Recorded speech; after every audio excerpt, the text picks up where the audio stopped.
and welcome to the 5th episode of Witch v Witch. If any series runs long enough, it will inevitably end up in space. And indeed, not unlike James Bond, the Power Rangers, and Friday the 13th, that's exactly where we find ourselves today. That's right, ladies and gentlemen, you guessed it. In this episode of Witch v Witch, we take on Gruntilda in the Terrarium of Terror. But before I do that, I've also done the other standalone challenge found on Terrarium of Terror, which is against Captain Blubber. This challenge is called Flashy Fly-Off, and of course before I begin the challenge I have to copy his vehicle, which I won't dwell on too much because it's a really simple vehicle.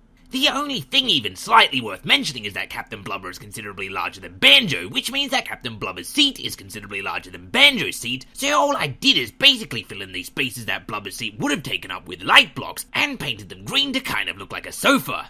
Not that sofas look green, I mean that Captain Blubber's seat looks green. I painted it green to resemble Captain Blubber's seat, which is a sofa, not because green things are intrinsically similar to sofas, because they are most certainly not. And as you see, and as you've probably seen is not uncommon with a lot of these Witch v Witch challenges, my vehicle, which is a direct replica of their vehicle, is considerably faster than their vehicle because it seems the AIs very rarely put the pedal to the metal. However, unlike in previous races such as Red Bear Racing, this doesn't really seem to be just because the AI isn't trying very hard, but because they're actually being a lot more sensible than me. This vehicle is considerably harder to control, and this course is considerably harder to navigate, so I actually found myself having to pull back as well, and instead had to actually concentrate on driving. As you can see on the ground, I wasn't exactly doing a very good job. At this point in the race, I didn't have the lead, and I had lost parts of my vehicle. However, we now enter the flying leg of the race. This is good news for me, both because I'm a better pilot than I am a driver in Banjo-Kazooie Nuts and Bolts, and also because this vehicle is a better plane than it's a car. I mean, I guess technically it's a motorbike because it only has 2 wheels, but it's a very badly balanced land vehicle, but at least a capable aircraft. Once we had switched to this flying portion of the race, I had no trouble taking the lead and no trouble keeping it. Unlike the driving portion, which is very enclosed and hard to maneuver, the flying portion has wide open spaces and is really no issue. And even when the race eventually got to a point where it wanted us to go back to land, because this vehicle is so much easier to control while in the air, I decided to keep the folding wings open and remain as an aircraft. This was, of course, a little bit more challenging because being in the portion meant for the ground vehicle meant you had to fly pretty close to the ground, but what's life without a few challenges? And so the race was won, Captain Blubber was defeated, and it was time to move on to the second Terrarium of Terror 1v1 challenge, which is of course the main one against Gruntilda.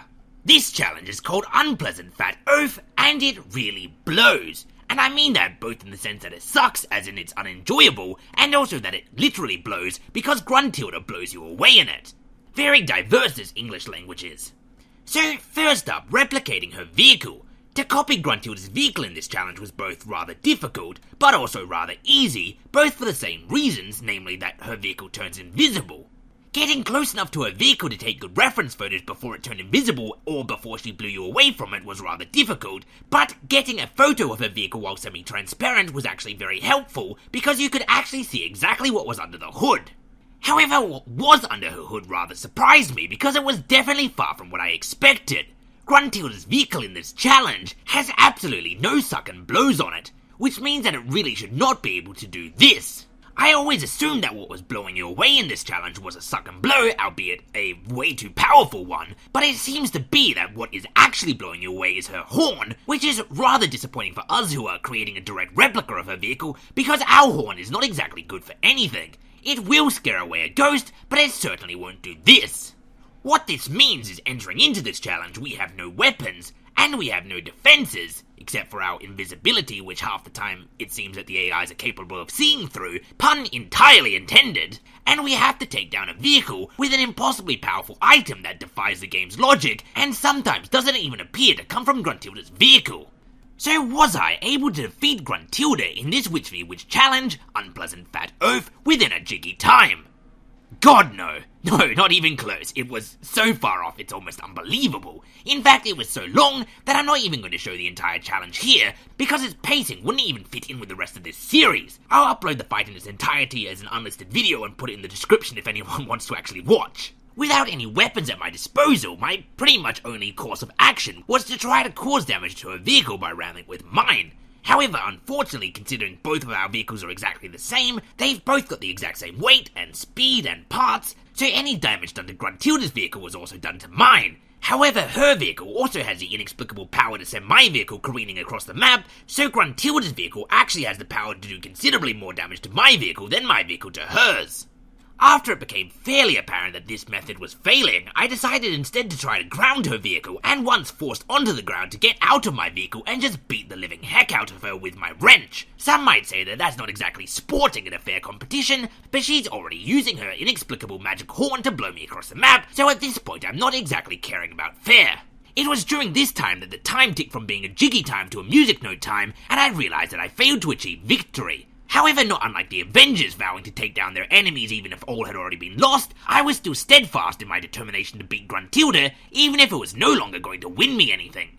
Despite the fact that Gruntilda, having already lasted until music note time, had won this point for this episode of Witch v Witch, that magical crone and her impossible horn are going down.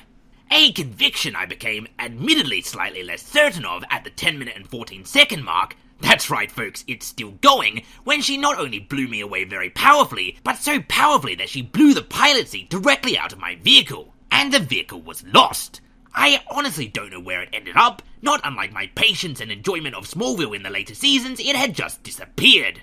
And so here I found myself at the 11-minute point with no vehicle and still going up against Gruntilda's impossible machine. But hey folks, I'm Banjo and Kazooie. I've beaten Gruntilda without a vehicle before, and I'm sure as heck capable of doing it again. I realise that she's always stopping on the top of this here mound, which is low enough that even without a vehicle I can actually reach her. And so I climbed that mound, and like an F-Zero fan awaiting the return of a franchise, patiently awaited her return. She arrived and the bout was on, and, rather pleasingly, the first thing she lost was her darn horn. Never before has a bird holding a wrench in the backpack of a bear beaten up a witch in space so very viciously. And so after 13 minutes and 52 long seconds, Gruntilda was finally defeated and thrown out of her vehicle. Victory was had, a glorious, well-deserved, hard-earned victory. But she still technically won the point.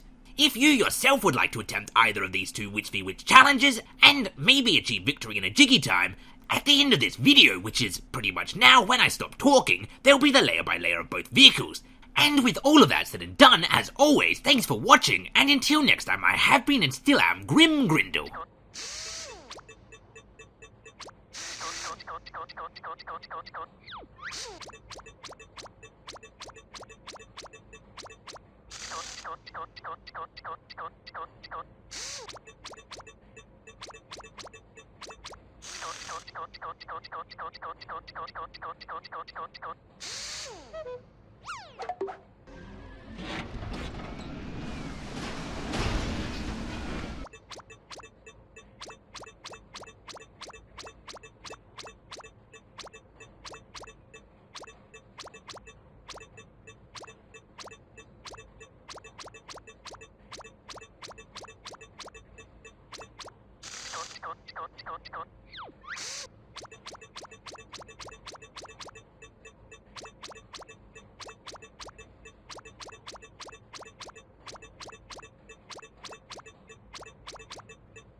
Thank you.